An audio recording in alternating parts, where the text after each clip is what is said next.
Welcome to the Tradies in Business podcast with your hosts Warwick Bidwell and Nicole Cox. Divert your phone and grab a brew as Waz and Nic unpack tips, tales, secrets and stuff-ups from guests both inside and outside your trade, helping educate and inspire you to break the cycle of gut-busting and money stress and create a true trade business. Howdy, howdy, howdy. Happy Monday, listeners. I hope it's happy, and if it's not, snap out of it. Oh, there's a rabbit hole. That got a few people listening, didn't it, Coxie? It did. Sometimes they're not happy, though. No. Actually, we had a really interesting chat with somebody who's actually not part of they're loosely part of the trades industry, who has never suffered with Mondayitis. And I don't want to speculate on how old this person might be, but suffice to say, I'd say our age. And he was saying for the first time in his life, he has a real feeling of Mondayitis every Monday that does not pass until dinner time on Monday. So essentially when the day is over. So I want to say happy Monday to all those people that are feeling a bit of Mondayitis today. Hopefully this is the thing that busts you out of your funk. And if you are having Mondayitis, you know what? Enjoy the crap out of that. Just just give your Mondayitis a big cuddle and say, come here, I'm just going to really sink down deep into that fluffy mattress of Mondayitis and just relish it. Press the snooze button? Yeah. Stuff it. Press it on life. That sounds nice. I think a few people would like to press snooze on a few things in life.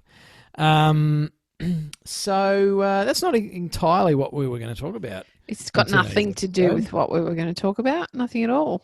I'm sure we could come up with some really ridiculous way to connect it up, but we're just going to get right to it and talk about focus. Sharp like a sharpened lead pencil in primary school.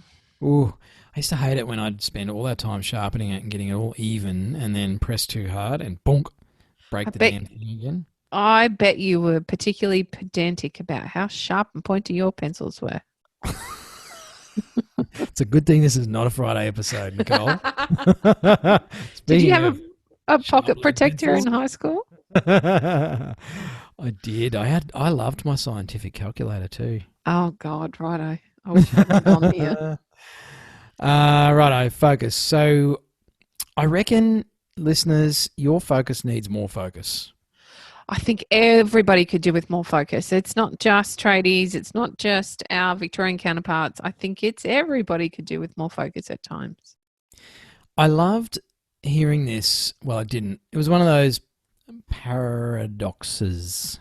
Oh, that was hard. I wasn't sure if I was saying that word the right way as I said it. So I slowed it down so that it wouldn't be obvious, except that I realised it was really obvious. It's one of those things that kind of clashes. And a CrossFit coach that I had years ago, who was a very good coach actually and a really cool guy, and I quite liked training with him, he used to say, your focus needs more focus. And it was said in a very joking way, but he used to explain what he actually meant. So many of us, we know enough to be quite good at things. And he would say that to me because I knew the technical aspects of a particular lift.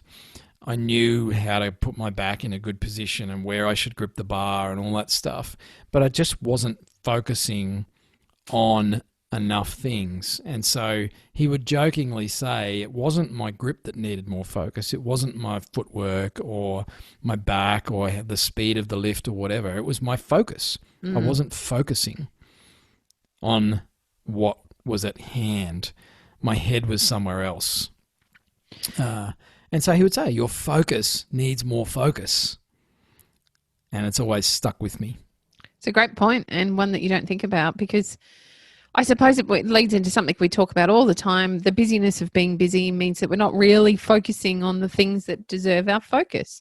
Yeah. Instead, we're feeling overwhelmed, or we're feeling busy, or we're not being able to concisely answer questions that need answering because we're so distracted by everything else. So it's a great point to make that, yeah, sure, you are focusing on something right now.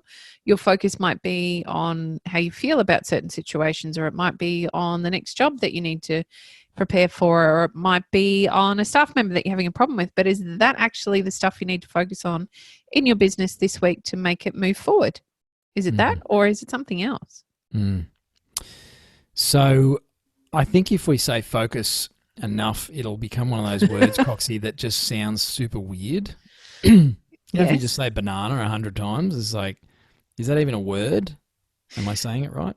It is a bit strange. Focusing on your focus requires focus, and focus requires time. So if you're listening to this on a Monday morning, or even if you're not, do you make time to set your focus? We don't have autofocus in life. Generally what happens is, instead of autofocus, we just have like everything blurred. And so in a business especially, and particularly at this time of the fabulous COVID world that we're in, there is so much going on that it's really easy for everything to be just a little blurry. And it really does require you to take some time, make some time, prioritize some time to figure out, what the heck am I focusing on? Am I going to focus on my cash flow? Am I going to focus on what's on the news channel today? Am I going to focus on the troll in my Facebook page? Like, what are you going to actually focus on? So it then becomes a decision about where you're going to turn your attention. Which brings us to your first focus point for the week, folks.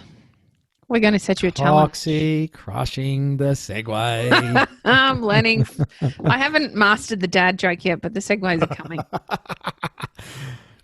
We are going to set you a challenge this week. We're not going to sit by quite so idly this time.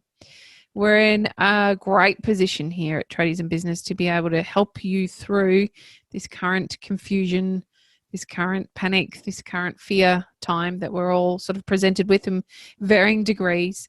And so our challenge this week, and I think we'll come through with a challenge every week because it gives us something to talk about, which means that we actually have an impact. So this week's challenge is to take some time today on Monday and write down the 3 points you need to focus on this week that will help move the needle in your business. So as Warwick mentioned, they might be your cash flow. Given, particularly for Victoria or any of those other states that are likely to be impacted, what do you need to do with your cash flow to understand where it's at and what that might look like? Or what do you need to do with your planning moving forward over the next 6 to 12 weeks and what might that look like? Or do we need to focus in on touching base with our staff and making sure they're all feeling okay and being the true leader in business that we need to be as a business owner? Or do we maybe need to take a really good look at our sales process? Is it up to scratch, or could it do with an overhaul? Or could we, hey, how about I just invoice each day this week instead of leaving it to the end of the week? And you know what? I'm going to commit to checking my inbox every day and dealing with each message in there as I can. How about just making 3 short, sharp and shiny focus points for your week that can help make some actual change in your business? And if you're game, and I hope that you are, you can pop a post into the group. Actually, I'm going to put a post in the group, and I'd love you to share what your focus points are for this week. Let's get something happening here with these challenges so that we can actually help you move. Yeah, because when things are blurry, if any of you wear glasses to move about your daily life, not just at your desk when you're reading or using a computer, but if you need glasses to see elsewhere and you take them off, how well can you actually move forward? It's like stumbling around in the dark. So bringing things into focus means now you can actually start moving forward with clarity about your direction. Oh my gosh, I'm just knocking the wanky analogies out of the park. You're welcome, listeners. But yeah, you really do need to put your glasses on and get things into focus. So, Coxie's put it out there. It was unauthorized by me, but I'll allow it. Of sharing what are you actually focusing on. And it's not a list with 73 damn things on it. Just keep it to 3 or 4 things. Yeah. And then, rinse, repeat, the good old advice that we give over and over here at Tradies in Business. So Focus, gang. Focus. So my focus this week is on helping you focus, listeners. That's my number one on my list, is helping you focus. Gosh, this could be a big list. And I wonder if we counted how many times we said focus in today's episode about focusing on focus. It's probably as many times as we said pivot when we first started with the whole COVID thing. Who is sick of hearing pivot? Oh, me? Look, if you're struggling with focus, there's a whole bunch of ways you can get some support around that. As we say, you can access Tradies in Business at various levels, wherever you're at. We can meet you there, whether that's from the free group all the way through to working with us one-on-one and everything in between. So hit the website, all the deets are there. And apart from that, jump on in and be a bit vulnerable and risque and tell us what you're focusing on this week. I'm looking forward to reading your focus points. Thanks for listening. Bye. You've been listening to the Tradies in Business podcast with Warwick Bidwell and Nicole Cox. Find out more about today's guest, tools for your trade business, and other cool stuff at tradiesinbusiness.com.au.